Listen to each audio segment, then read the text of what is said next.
इस वीडियो में next application में ले रहा हूँ गॉस लॉ का। अगेन अब हम टुवर्ड्स द एंड जा रहे हैं और इस वीडियो के बाद लास्ट एप्लीकेशन हम डील करने वाले हैं, बट ये सेकंड लास्ट एप्लीकेशन है और हम फर्दर आगे जाके रेडिएशन प्रेशर का भी एक कॉन्सेप्ट डील करने वाले हैं। उस पर बहुत सारे न्यूमेरिकल्स आपके बन जाएंगे जो कि जेई मेंस या जेई एडवांस के लिए जो स्टूडेंट्स प्रिपेयर कर रहे हैं वो टॉपिक बहुत इंपॉर्टेंट फिर बन जाता है, क्योंकि वहाँ पर फिर हम फोर्स की बात करते हैं, प्रेशर की बात करते हैं, तो बहुत इंटरेस्टिंग टॉपिक वो भी रहने वाला है। बट फिलहाल के लिए एप्लीकेशन वाइज अगर मैं बात करूँ, हम सेकेंड लास्ट एप्लीकेशन को आज डील करने वाले हैं। अब अभी तक अगर हम बात करें, हम मेटालिक प्लेट लेते थे, मेटालिक स्फीयर लेते थे और मेटालिक शेल लेते थे। मेटालिक स्फीयर की बात करें या मेटालिक शेल की बात करें, वन एंड सेम थिंग है, क्योंकि जब भी आप मेटल को कुछ चार्ज देते हो वो सारा का सारा उसके सरफेस पे आ जाता है। हम सरफेस चार्ज डेंसिटी को वहां पे डिफाइन करते हैं। बट अगर आपके पास एक नॉन कंडक्टिंग स्फीयर हो, या मैं ऐसे बोल सकता हूं, अगर आपके पास एक इंसुलेटिंग बॉल हो और उसमें अगर आप चार्ज दो, आप देखोगे कि जब आप उसको चार्ज दोगे तो जहां पर आप चार्ज दोगे ना एक इंसुलेटर को, वहीं पे रहेगा, वो बाहर सरफेस पर नहीं आएगा। कहने का मतलब ये है कि अगर फॉर एग्जांपल मैं एक इंसुलेटिंग बॉल लूं और इंसुलेटिंग बॉल में मैं क्या करूं कि फॉर एग्जांपल मैं उसको चार्ज कंटिन्यूअसली देते जाऊं, आप देखोगे कि इंसुलेटिंग बॉल के अंदर बल्क में चार्ज एक्यूमुलेट होना शुरू करेगा। वो चार्ज सीधे के सीधे सरफेस पर नहीं फिर आएगा, वो एक्यूमुलेटेड ही रहेगा through out the entire volume. और वही हम केस यहां पे डिस्कस करने वाले हैं कि अगर ऐसा कुछ आपके पास कॉन्फ़िगरेशन हो तो इलेक्ट्रिक फील्ड को कैसे इवैल्यूएट करोगे। जैसे प्रीवियस वीडियो में हमने मेटालिक शेल की बात की थी। मेटालिक शेल में 3 इंपॉर्टेंट रीजन्स थे। एक आपके मेटालिक शेल के बाहर का रीजन, दूसरा आपके मेटालिक शेल के अंदर वाला रीजन, और तीसरा आपके मेटालिक सरफेस वाला रीजन। दैट मीन सरफेस पर ही आपने देखा इलेक्ट्रिक फील्ड कितना आ रहा है। अब यहां पर जो मैं एप्लीकेशन ले रहा हूं, this is electric field due to uniformly charged. अब यूनिफॉर्मली चार्ज की जब मैंने बात की यहां पे, दैट मींस मैं यहां पर डेंसिटी डिफाइन कर सकता हूं। मैं यहां पर सिंपली रो भी डिफाइन करूंगा, क्योंकि इस वक्त आपका जो चार्ज है वो एंटायर वॉल्यूम में स्प्रेडेड है। एक बार और, electric field due to uniformly charge non conducting sphere. तो आपका स्फीयर जो है ये नॉन कंडक्टिंग है और आपका चार्ज उसमें यूनिफॉर्मली भरा हुआ है। तो आप यहां पे डायग्रामेटिकली देख सकते हो, ये जो आपको यहां पर ब्लैक कलर का दिख रहा है, ब्लैक कलर का यहां पे स्फीयर, ये एग्जैक्टली आपका ओरिजिनल स्फीयर है। बाकी जो मैंने यहाँ पे ग्रीन कलर और रेड कलर की ये स्फीयर्स ड्रॉ किए हैं, ये गॉसियन स्फीयर्स हैं, मैंने पहले ही ड्रॉ करे हुए हैं। दैट मींस एक्चुअल में अगर मैं बात करूँ ना, आपके पास ये ब्लैक स्फीयर है और ब्लैक स्फीयर जो आपके पास है ये नॉन कंडक्टिंग है और आपने सारा चार्ज इसमें क्या कर दिया, आपने सारा चार्ज इसमें पुट कर दिया। तो मैं क्या यहाँ पे कर सकता हूँ, मैं बोल सकता हूँ लेट अस एज्यूम कि जो आपके पास यहाँ पर पूरा नॉन कंडक्टिंग स्फीयर है, इसमें जो चार्ज है आपके पास वो क्यू है, वो क्यों है आपके पास। अच्छा, अगर मैं बात यहां पे करूं, ये चार्ज किसी ना किसी वॉल्यूम में है ना स्प्रेडेड, और वो वॉल्यूम क्या होगा, वो स्फीयर का वॉल्यूम होगा, क्योंकि स्फीयर के वॉल्यूम में ही चार्ज आपका डिस्ट्रीब्यूटेड होगा। तो यहां पर आपके पास इस स्फीयर का कुछ ना कुछ रेडियस होगा। इस स्फीयर का रेडियस आप देख सकते हो, वो आपके पास कैपिटल आर है।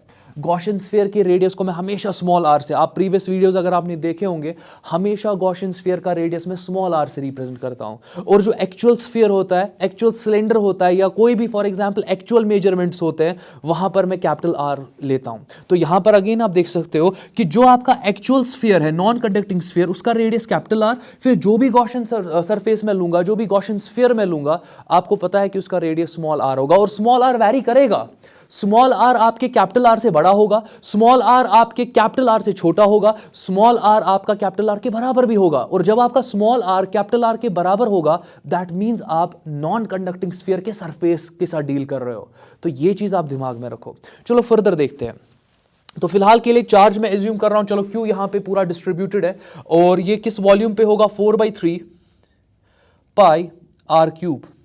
सिंस मैंने charge per unit volume define किया, अब इंटरेस्टिंग पार्ट ये है, जब हमने गॉस लॉ पढ़ा, हमने पहले उसको अप्लाई किया एक पॉइंट चार्ज के लिए, फिर फर्दर हम आगे चले गए सरफेस चार्ज डिस्ट्रीब्यूशन के लिए। आज हम वॉल्यूम चार्ज डिस्ट्रीब्यूशन ले रहे हैं और गॉस लॉ ही यूज कर रहे हैं। तो आप देख सकते हो कि गॉस लॉ की मदद से आप डिफरेंट चार्ज कन्फिग्रेशन की वजह से फील्ड निकाल सकते हो, जो आपके स्पेस में फील्ड प्रेजेंट होगा बिकॉज ऑफ दीज कन्फिग्रेशंस। बहुत आसान है। तो आप एप्लीकेशन वाइज भी देख सकते हो, पॉइंट चार्ज के साथ डील किया, लाइन चार्ज के साथ डील किया, फिर उसके बाद हमने सरफेस चार्ज डिस्ट्रीब्यूशन के साथ डील किया, और आज किसके साथ डील कर रहे हैं, वॉल्यूम चार्ज डिस्ट्रीब्यूशन के साथ डील कर रहे हैं। फर्दर देख लो, यहां पर जो आपके पास चार्ज पर यूनिट वॉल्यूम होता है, this is your again a charge density. आप इस राशि को बोल सकते हो इट इज इक्वल टू रो।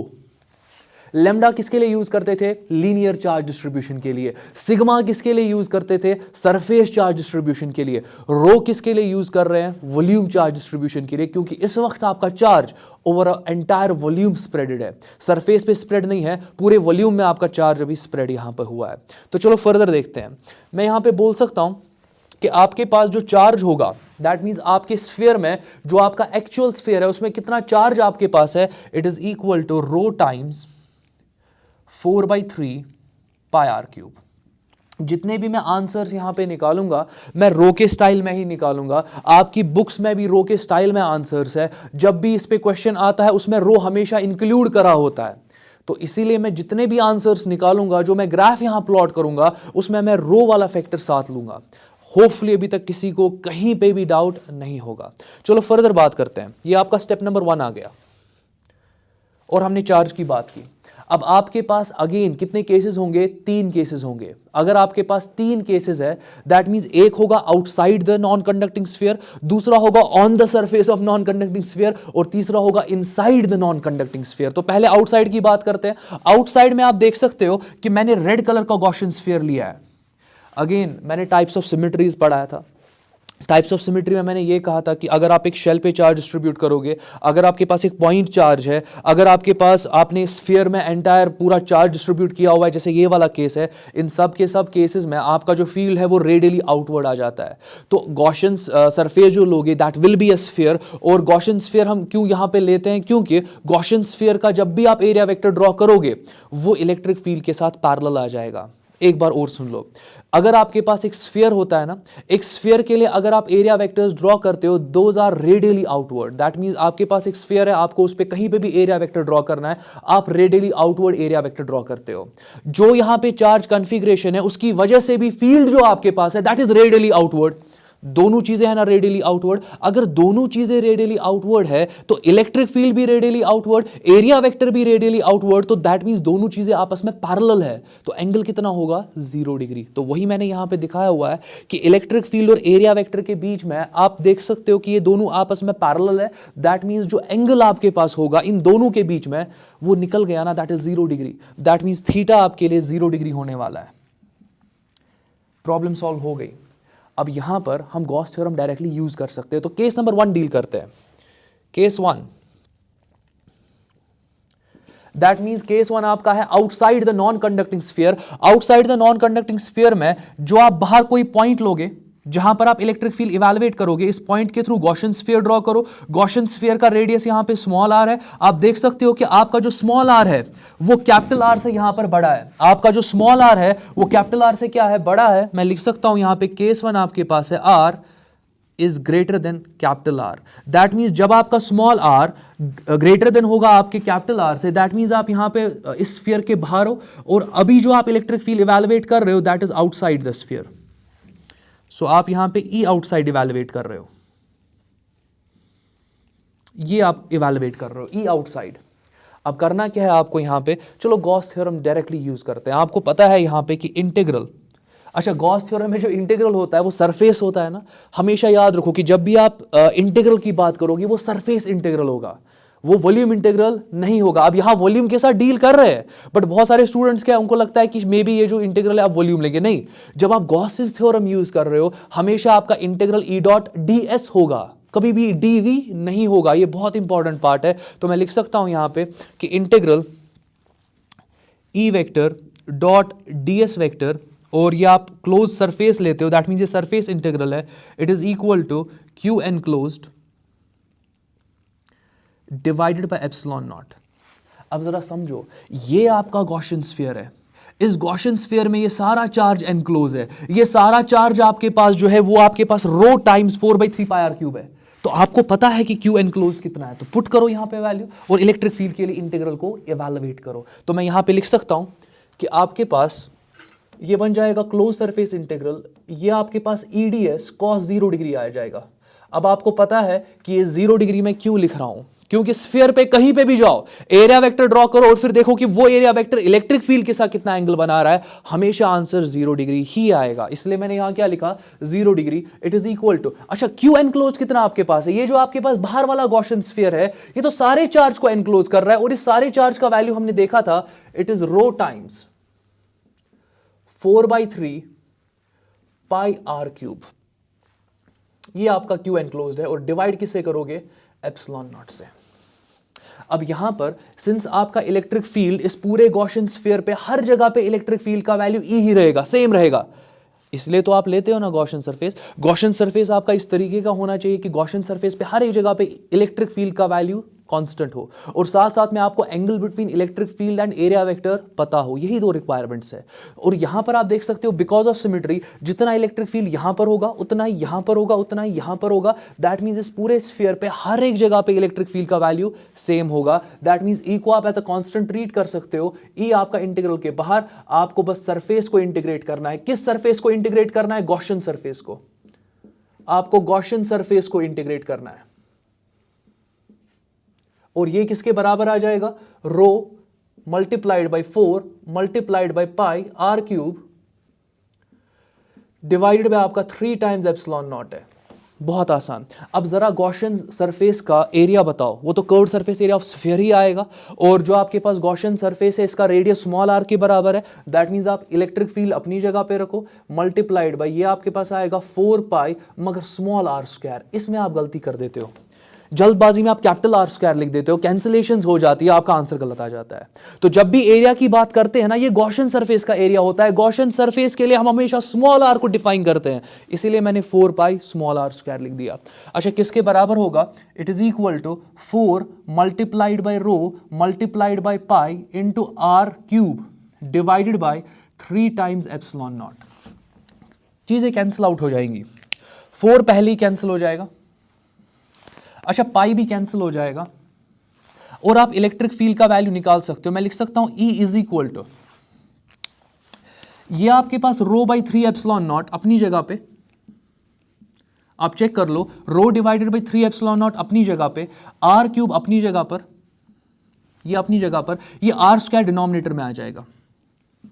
या मैं ऐसे बोल सकता हूं, सिंस आपका रो कांस्टेंट होता है 3 constant, epsilon naught constant, R radius of sphere, ये चेंज नहीं होगा क्योंकि आपने एक पर्टिकुलर स्फीयर लिया। Again this is a constant. आप बोल सकते हो कि electric field is inversely proportional to R square. अच्छा, बाहर हो कि अंदर हो, आप अभी स्फीयर के बाहर डील कर रहे हो चीजों को, दैट मींस ये आपका ई आउटसाइड होगा। मैं इसको OUT लिखूंगा, ई आउटसाइड, बहुत इंपॉर्टेंट है, ये आपका ई आउट है। इस इक्वेशन को आप मेमोराइज करोगे, इस इक्वेशन को आप मेमोराइज करोगे और इस पे डिफरेंट क्वेश्चंस आ जाते हैं। फिर आगे जाके जब हम इंशाल्लाह पोटेंशियल स्टार्ट करेंगे, पोटेंशियल जब हम स्टार्ट करेंगे, हम वहाँ इलेक्ट्रिक फील्ड और पोटेंशियल का रिलेशनशिप स्टडी करेंगे। फिर वो रिलेशन को यूज करके आप यही इलेक्ट्रिक फील्ड लोगे और इसी रिजल्ट को यूज करके आप पोटेंशियल निकाल सकते हो। तो बहुत इंपॉर्टेंट पार्ट है कि आप रिजल्ट को याद रखो। अगर रिजल्ट आपको याद नहीं रहा तो आप न्यूमेरिकल्स अच्छे से नहीं डील कर पाओगे, क्योंकि न्यूमेरिकल्स में डायरेक्ट रिजल्ट यूज होता है। तो आपको रिजल्ट मेमोराइज करना है, ये बहुत इंपॉर्टेंट है। तो मैं इसको यहां पे इंपॉर्टेंट मान रहा हूं, तो इसको अपनी जगह पे पेन डाउन करो। तो हमने आउटसाइड वाला केस देख लिया। अब नेक्स्ट पार्ट आएगा ना ऑन सरफेस। ऑन सरफेस, एक सेकेंड, ऑन सरफेस का मतलब कि स्मॉल आर किसके बराबर होगा? कैपिटल आर के लिए केस 2। केस 2 में आपका जो स्मॉल आर है वो कैपिटल आर के बराबर होगा। दैट मींस आप यहां पर ई ऑन सरफेस की बात कर रहे हो। तो कुछ नहीं करना है, इसी इक्वेशन में स्मॉल आर की जगह क्या पुट करोगे? कैपिटल आर, और कुछ नहीं करना है बस, और आपको आंसर मिल जाएगा। दैट मींस अगर मैं ई ऑन की बात करूं, मैं ई ऑन लिख रहा हूं, ई ऑन का मतलब क्या होगा? On surface electric field. आप इसको लिख सकते हो, it is equal to rho divided by 3 times epsilon naught multiplied by R cube अपनी जगह पे, बट आर स्क्वायर की जगह पर, रादर स्मॉल आर स्क्वायर की जगह पर अब आप कैपिटल आर स्क्वायर लिख सकते हो, क्योंकि हमने स्मॉल आर और कैपिटल आर को इक्वल ले लिया, बराबर बराबर ले लिया। होपफुली किसी को कहीं पे डाउट नहीं होगा। तो फर्दर आप देख सकते हो कि कैंसिलेशंस होंगी, यहां पे 2 आर और ऊपर सिर्फ एक ही आर आपका बच जाएगा। दैट मींस आपके पास जो सरफेस पे इलेक्ट्रिक फील्ड आपको मिलेगा, मैं इसको लिख सकता हूं, और आपका इलेक्ट्रिक फील्ड जो है on surface, it is equal to rho by 3 epsilon naught. आप देख लो मैं स्टाइल कैसे यहां पे बना रहा हूं। पहले रो बाई 3 एप्सिलॉन नॉट यहां पर भी है, और अब यहां पर भी आपको रो बाई 3 एप्सिलॉन नॉट पहले मिल रहा है, और फिर रहा क्या यहां पे? सिर्फ कैपिटल आर। तो आप यहां इसको कैपिटल आर से मल्टीप्लाई कर लो, और ये आपको इलेक्ट्रिक फील्ड का मैक्सिमम वैल्यू मिलेगा सरफेस पे। और सरफेस पर एक कांस्टेंट इलेक्ट्रिक फील्ड ही रहने वाला है। क्यों? Sigma constant, sorry rho constant, 3 constant, epsilon naught constant, R भी कांस्टेंट है, आर चेंज मत होगा। दैट मींस पूरा जो सरफेस पे इलेक्ट्रिक फील्ड है आपको एक कांस्टेंट वैल्यू मिल रहा है, rho divided by 3 epsilon naught multiplied by radius of the sphere. ये बहुत इंपॉर्टेंट पार्ट है और इसको भी आप अगेन मेमोराइज करोगे। तो ये आपके पास पूरा कांस्टेंट है, तो सरफेस पे एक कांस्टेंट इलेक्ट्रिक फील्ड हो गया। अब तीसरे केस पे चलते हैं, लास्ट केस, और वीडियो को फिर कंक्लूड करेंगे। तीसरा इंपॉर्टेंट केस है कि अब अगर आप एक पॉइंट लोगे और वो पॉइंट जो है वो आपके नॉन कंडक्टिंग स्फीयर के अंदर कहीं पे लाई कर रहा होगा, तो इलेक्ट्रिक फील्ड कैसे निकालोगे आप? तो यहां पर ये बहुत इंपॉर्टेंट पार्ट है, क्योंकि जब हम शेल की बात करते हैं ना, शेल के अंदर कुछ था ही नहीं वहां पे इलेक्ट्रिक फील्ड, क्योंकि शेल के अंदर कुछ चार्ज था ही नहीं। वहां पे क्यू एनक्लोज्ड आपका जीरो था और वहां पर फिर आपने इजीली बोल दिया कि शेल के अंदर इलेक्ट्रिक फील्ड जीरो है। बट यहां ऐसा नहीं होगा, तो यहां पर आपको प्रिकॉशंस के साथ चलना पड़ेगा और चीजों को समझकर आपको चलना पड़ेगा। तो फिलहाल के लिए आप देख सकते हो, तो केस नंबर 3 की मैं बात करता हूं। केस नंबर 3 में आपका जो स्मॉल आर है वो कैपिटल आर से कम होगा। दैट मींस आप इलेक्ट्रिक फील्ड इनसाइड की बात कर रहे हो, इलेक्ट्रिक फील्ड इनसाइड की बात कर रहे हो।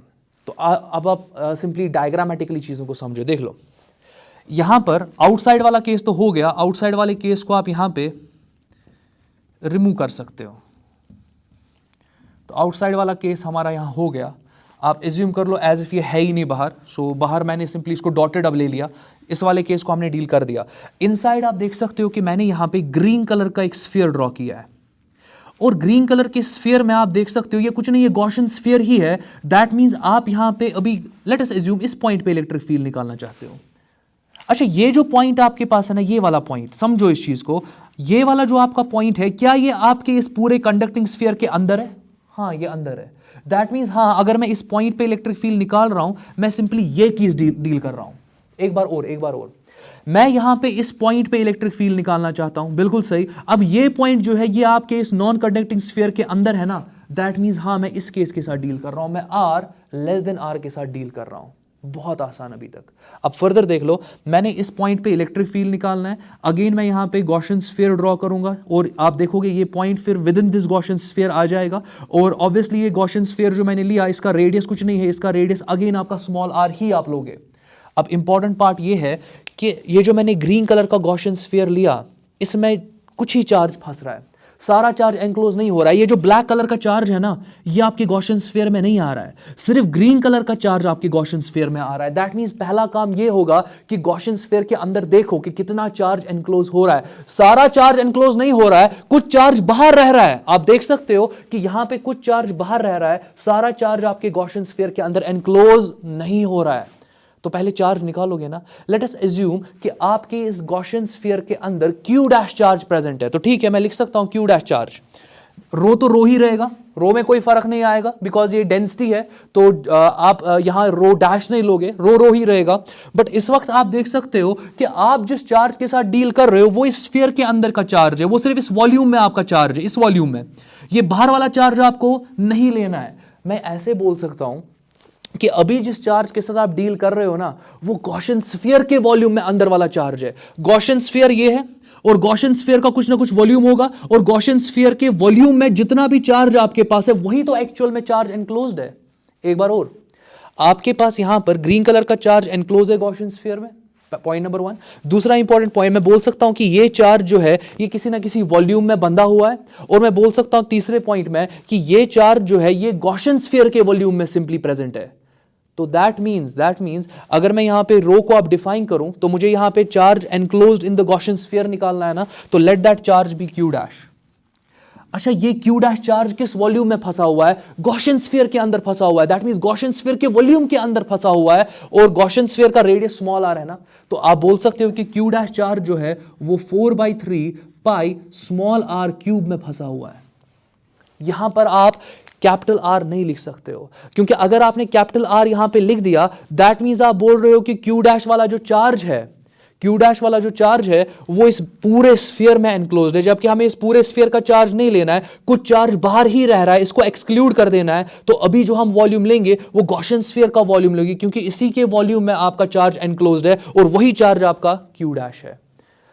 अगेन अगर आपको इसमें कहीं पे प्रॉब्लम होगी आप कमेंट कर लेना, तो मैं किसी फिर सेपरेट वीडियो में और एक बार समझा दूंगा। वैसे क्लियर होना चाहिए, आप थोड़ा रिवाइंड करना अगर समझ में नहीं आया, चीज़ें अगेन आपकी क्लियर हो जाएंगी। तो चलो आगे चलते हैं। मैं यहाँ पे चार्ज एनक्लोज निकाल सकता हूँ। मैं बोल सकता हूँ कि this is equal to Q enclosed divided by 4/3 pi R cube, या मैं ऐसे बोल सकता हूं, और आपका जो क्यू एनक्लोज्ड है it is equal to rho times 4/3 pi R cube. ये आपका क्यू एनक्लोज निकल गया। नेक्स्ट स्टेप क्या होता है, गॉस लॉ यूज करो। आपको क्यू एनक्लोज पता है, अब आप गॉस लॉ यूज करो। अच्छा, अभी के लिए आप देख सकते हो कि गॉसियन स्फीयर का रेडियस अगेन स्मॉल आर है। अगेन यहां पर आपको पता है कि इलेक्ट्रिक फील्ड रेडियली आउटवर्ड होगा। गॉसियन स्फीयर को ड्रॉ किया है तो आपके पास एरिया वेक्टर भी रेडियली आउटवर्ड होगा। Angle between area vector and electric field vector it will be zero. तो ये आपको पहले ही पता है। तो नेक्स्ट स्टेप में मैं क्या कर रहा हूं, मैं लिख सकता हूं यहां पे कि इंटीग्रल ई वेक्टर, और यहां पर आप इलेक्ट्रिक फील्ड कहां निकाल रहे हो, आप इनसाइड निकाल रहे हो, और यहां डॉट डीएस वेक्टर आ जाएगा, और ये सरफेस इंटीग्रल है, it is equal to Q enclosed divided by epsilon naught. यहां अगेन आप लिख सकते हो कि this is close surface integral E inside, और आप यहां ds लिख सकते हो। cos 0 डिग्री 1 के बराबर होता है, लिखने की जरूरत नहीं है, वरना आप यहां cos 0 डिग्री लिख सकते हो, वो 1 के बराबर है, लिखने की जरूरत नहीं है। It is equal to Q enclose का वैल्यू हमने निकाल दिया, इट इज रो टाइम्स 4/3, मगर इस वक्त आपके पास पाई स्मॉल आर क्यूब है डिवाइडेड बाय एप्सिलॉन नॉट। मैं अगेन यहां पे सिंस गॉसियन स्फीयर पे इलेक्ट्रिक फील्ड हर जगह सेम होने वाला है, तभी तो हमने स्फीयर लिया, यही तो इंपॉर्टेंट पार्ट होता है आपके गॉसेस लॉ में। तो हम यहां पे बोल सकते हैं कि इलेक्ट्रिक फील्ड गॉसियन स्फीयर पे हर जगह पे ई इनसाइड ही रहने वाला है, और इंटीग्रल हमें यहां पे ds लेना है। अगेन ये सरफेस इंटीग्रल है, तो गॉसियन स्फीयर का आपको एरिया लेना है, ना कि वॉल्यूम, गलती नहीं करना। तो मैं इसको लिख सकता हूं, it is equal to 4 times rho into pi into R cube divided by 3 times epsilon naught. कुछ नहीं है, 4 न्यूमरेटर में ही रहेगा, 3 आपका डिनोमिनेटर में हम लिख सकते हैं। नेक्स्ट स्टेप देखते हैं। मैं यहां पे लिख सकता हूं कि जो आपके पास ई इनसाइड है वो अपनी जगह पे रहेगा। जरा गॉसियन स्फीयर का आप एरिया बता दो, टोटल कर्व्ड सरफेस एरिया, वो आपके पास अगेन 4 पाई आर स्क्वायर आ जाएगा। कंफ्यूज नहीं होना कि कभी हम आर लेते हैं फॉर एग्जांपल बाहर वाले स्फीयर का रेडियस, अंदर वाला तो कुछ नया वेरिएबल होना चाहिए था, नहीं आप ले सकते हो, आप एक्स ले लो, कोई इश्यू नहीं है। बट मैंने यहां पर क्या किया, मैंने हर एक पॉइंट को आर से रिप्रेजेंट किया। आर आपका स्मॉल आर जो है आपका वो 0 भी हो सकता है, जो स्मॉल आर है आपका वो 2 हो सकता है, वो 3 हो सकता है, वो 4 हो सकता है, वो 10 हो सकता है, आप उसको डिफरेंट वैल्यूज दे सकते हो। सो इसलिए कंफ्यूज नहीं अपने आप को करना। सो अभी के लिए ये जो आर है ये आपके इस अंदर वाले गॉसियन स्फीयर का रेडियस है, अंदर वाले गॉसियन स्फीयर का रेडियस है अभी के लिए जो आर हम डील कर रहे हैं। मैं इसको लिख सकता हूं, it is equal to 4 rho pi R cube divided by 3 times epsilon naught. Again cancellation होगी, आपका 4 and 4 कैंसिल होगा, आपका पाई एंड पाई भी कैंसिल होगा, इस वक्त आर और आर भी कैंसिल होगा, आर और आर भी कैंसिल होगा, तो आर स्क्वायर, और यहां पर ये कैंसिल होगा तो सिर्फ आर बचेगा। मैं बोल सकता हूं कि आपका जो ई इनसाइड है, आपका जो ई इनसाइड है, it is equal to rho by 3 epsilon naught अपनी जगह पे, मगर यहां पर अब आपका आर आ रहा है, या मैं ऐसे बोल सकता हूं कि ई इनसाइड जो है, क्योंकि आर तो वैरी करेगा ना, कांस्टेंट मत है, आर का वैल्यू वैरी करेगा, मगर ये जो आर है इस वक्त ये स्फीयर के अंदर वाला आर है, जबकि जब मैं यहां पर आर की बात कर रहा हूं ये स्फीयर के बाहर वाला आर है। इन चीजों को समझो, जब मैं यहां पर आर के वैल्यूज दूंगा दैट मींस यहां पर मैं अंदर हूं, मैं इनसाइड द स्फीयर डील कर रहा हूं चीजों को, तो ये इक्वेशन को डील करना है, और यहां पर आर का मतलब होगा कि आपका आर जो है वो आपके रेडियस ऑफ स्फीयर से कम होगा। केस देख सकते हो आप, तो ये केस जब आप यूज कर रहे हो ना R less than capital R, तब जाके इक्वेशन का स्टाइल ये, तब जाके आप बोल सकते हो कि ई इनसाइड जो है it is directly proportional to R, ये आर के साथ लीनियरली वैरी कर रहा है, चीजों को समझो। तो मैं इसको लिख सकता हूं E inside is directly proportional to R, linearly आप देख सकते हो इलेक्ट्रिक फील्ड वैरी करेगा। इक्वेशन बहुत ज्यादा इंपॉर्टेंट है, आपकी टेक्स्ट बुक पे इसको एज एन इलस्ट्रेशन लिया हुआ है, बट हम इसको एज एन एप्लीकेशन ही पढ़ते हैं। बोर्ड एग्जामिनेशन में आप देखोगे कि यूजुअली ये नहीं पूछा जाता है, क्योंकि ये तो बुक का इलस्ट्रेशन है, बुक का टॉपिक नहीं है। बट जो प्रीवियस वीडियो हमने मेटालिक शेल वाला लिया था, वो आपके बोर्ड एग्जामिनेशन में पूछा जाता है, क्योंकि वो टॉपिक है आपके बुक में, वो इलस्ट्रेशन नहीं है। अब इसको हम एज एन एप्लीकेशन लेते हैं, क्योंकि इस पर बहुत सारे न्यूमेरिकल्स आपके बनते हैं, डिफरेंट स्टाइल के न्यूमेरिकल्स बन जाते हैं इस पर, और वो फिर आपके सामने प्रेजेंट किए जाते हैं। तो रिजल्ट्स आपको अच्छे से याद होनी चाहिए। लास्ट वाला पार्ट देख लो। जब आप स्फीयर के अंदर हो, इलेक्ट्रिक फील्ड जो है वो लीनियरली आर के साथ वैरी करेगा ना। जरा यहां ग्राफ पे आ जाओ। इस वाले रीजन के लिए R is equal to R तक, मैं रिपीट कर रहा हूं, R is equal to R तक, इस वाले रीजन के लिए आप स्फीयर के अंदर हो। अगर आप स्फीयर के अंदर हो, इलेक्ट्रिक फील्ड आपका लीनियरली वैरी करेगा, बढ़ जाएगा। आप R को बढ़ाते जाओ, इलेक्ट्रिक फील्ड लीनियरली बढ़ता जाएगा। आप R को बढ़ाते जाओ, इलेक्ट्रिक फील्ड लीनियरली बढ़ता जाएगा, क्योंकि डायरेक्ट रिलेशनशिप है। रिपीट कर रहा हूं, R को बढ़ाते जाओ, इलेक्ट्रिक फील्ड बढ़ेगा, ग्राफ लीनियर होगा, क्योंकि लीनियर रिलेशनशिप है, लीनियर फंक्शन है यहां पे। फर्दर अगर बात करूं, जब आप सरफेस पे पहुंच जाते हो, आपको इलेक्ट्रिक फील्ड का मैक्सिमम वैल्यू मिलता है। देख लो, E on surface maximum value sigma by 3 epsilon naught R, rho by 3 epsilon naught R, तो आपको मैक्सिमम वैल्यू मिल रहा है। तो ये आपको मैक्सिमम वैल्यू मिल गया। फिर जब आप बाहर जाते हो ना, इलेक्ट्रिक फील्ड जो आपका बाहर है वो इनवर्सली आर पर डिपेंड कर रहा है, rather it is inversely proportional to R square. आपका इलेक्ट्रिक फील्ड अब्रप्टली डाउन हो जाएगा, क्योंकि इनवर्सली आर स्क्वायर के यहां पे डिपेंड कर रहा है। अगर इनवर्सली प्रोपोर्शनल टू आर होता, ग्राफ में फिर भी थोड़ी स्मूथनेस होती, उतना तेजी से नीचे नहीं जाता। बट आर स्क्वायर की वजह से आपका इलेक्ट्रिक फील्ड आपके नॉन कंडक्टिंग शेल के बाहर बहुत तेजी से जीरो की तरफ चला जाएगा। जितना आप दूर जाओगे अपने स्फीयर से, इलेक्ट्रिक फील्ड बहुत कम होगा। तो ये चीज बहुत इंपॉर्टेंट है। तो आउटसाइड की अगर मैं बात करूं, आपका इलेक्ट्रिक फील्ड ऐसे कुछ नीचे चला जाएगा। लास्ट ईयर 2021 में जो जेई मेंस का पेपर था, तो और जो नीट का पेपर भी शायद था, उसमें इसी रिलेटेड क्वेश्चन आया था। मतलब ग्राफ यही कुछ था उसमें, तो ऐसा कुछ क्वेश्चन था वो। तो ये पूछा जाता है, इस टॉपिक को आप बिल्कुल स्किप नहीं कर सकते हो, बिकॉज आप प्रिपेयर कर रहे हो for an entrance examination.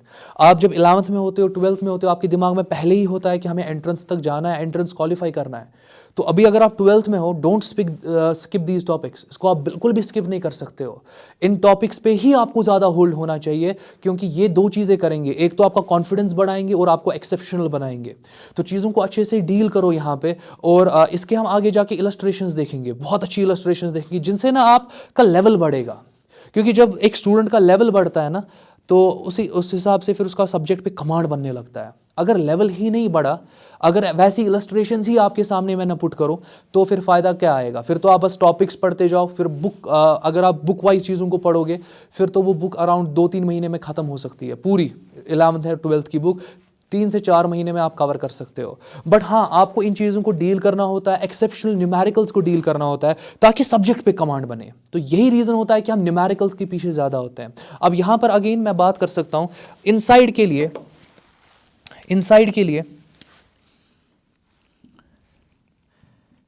Electric field का वैल्यू पहले क्या लिखोगे? Rho divided by 3 epsilon naught. Inside linear relationship है, तो मल्टीप्लाई किससे करोगे? मल्टीप्लाई आर से करोगे। अच्छा, जब सरफेस की बात करें, सरफेस के लिए इसी आर को क्या करना होता है? कैपिटल आर से रिप्लेस। तो सरफेस के लिए अगेन इलेक्ट्रिक फील्ड ऑन की अगर मैं बात करूं, इट इज इक्वल, पहले क्या लिखा करोगे? रो बाई 3 एप्सिलॉन नॉट। लिख दिया फैक्टर, इस फैक्टर को याद रखो, फिर मल्टीप्लाई अभी कैपिटल आर से करो। और अगर मैं बाहर की बात